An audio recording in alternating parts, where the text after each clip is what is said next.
Bismillahirrahmanirrahim. Assalamualaikum warahmatullahi wabarakatuh.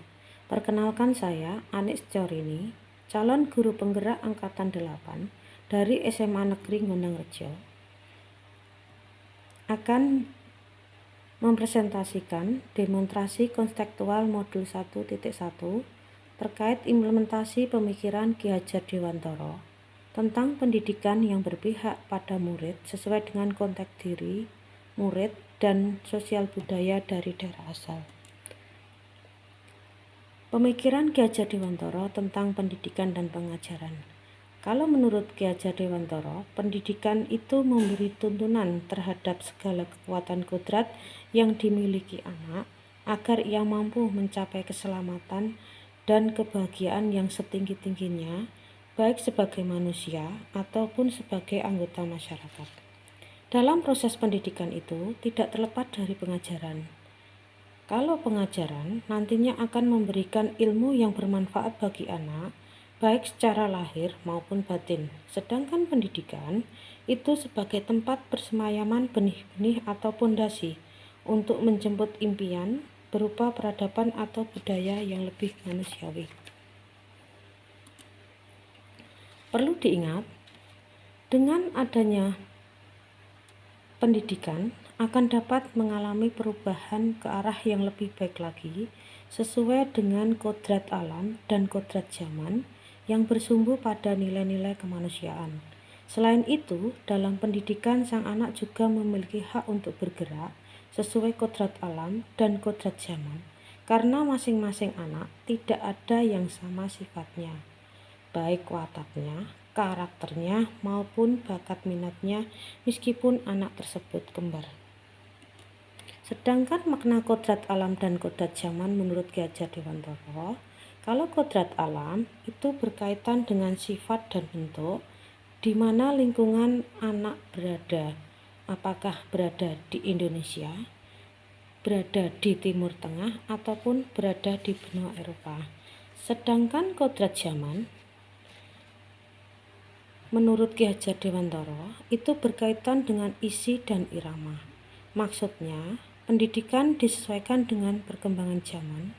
Tentunya akan ada perbedaan pendidikan saat di masa sebelum kemerdekaan, sesudah kemerdekaan, atau pendidikan pada saat ini yang mana lebih menekankan keterampilan pada abad 21.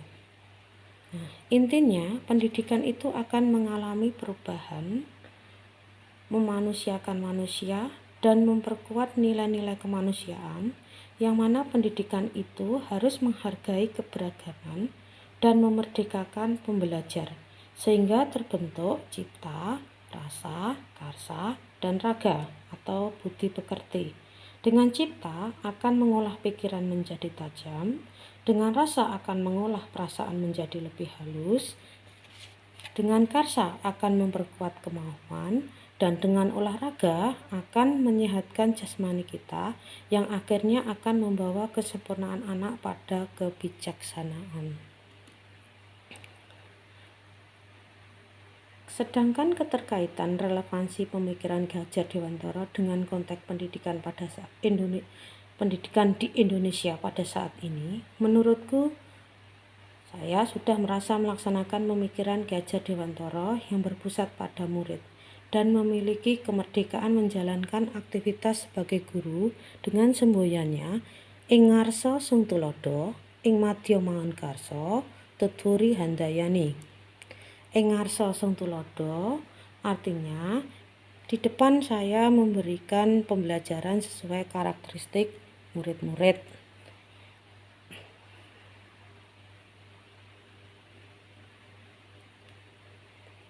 Dan tentunya memberikan keteladanan bagi murid-murid saya seperti bagaimana cara belajar memahami konsep pembelajaran dengan baik, membuat laporan yang baik, dan bersikap di dalam pembelajaran. Nah, untuk meraihnya, saya selalu berusaha membuat pembelajaran bisa lebih menarik dan menyenangkan murid-murid. Ing madya mangun karsa artinya saat saya berada di tengah tengah siswa, saya selalu memberikan motivasi dan semangat untuk belajar pada siswa agar menemukan hal-hal yang baru.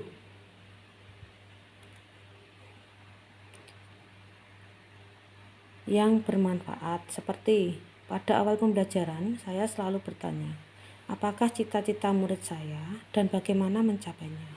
Dari situ saya bisa memberikan semangat dan motivasi agar dapat mewujudkan impian. Nah, salah satu motivasi yang saya lakukan adalah impian menjadi seorang guru atau menjadi seorang yang berguna bagi sekitar kita nantinya.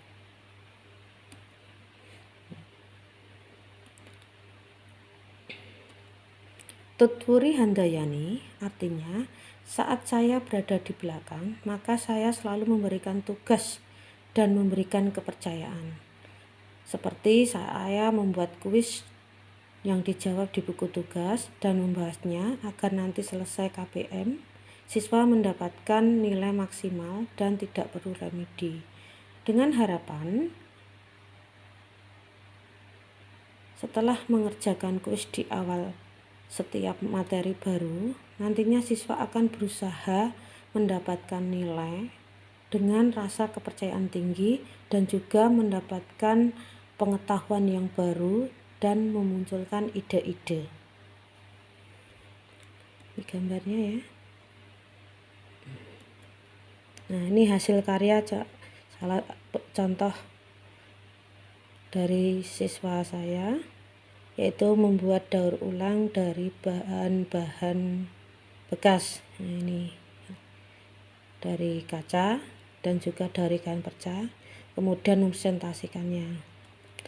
Nah, ini adalah karya membuat herbarium ya, membuat herbarium dari tumbuhan yang dituangkan di dalam sebuah kertas dengan bentuk semacam ini. Oke, untuk pemikiran saya ini juga bisa ditonton di link YouTube seperti yang tayang di layar. Kemudian, nah, untuk memotivasi saya sendiri agar tetap semangat mengikuti kegiatan guru penggerak, saya berusaha mencoba membuat lirik lagu penggerak dengan mengubah lirik dari lagu Aku Anak Gembala karya Ateh Mahmud. Nanti bisa dilihat juga, ini liriknya semacam ini. Lihat di lirik di YouTube juga ada. Saya coba terlain buat semangat saya sendiri. Aku adalah guru penggerak, selalu riang serta gembira, karena aku senang bekerja, tak pernah malas ataupun lengah. Tra-la-la, la-la-la-la, tra-la-la, la-la-la-la-la, tra-la-la, la-la-la-la, tra-la-la, la-la-la-la-la.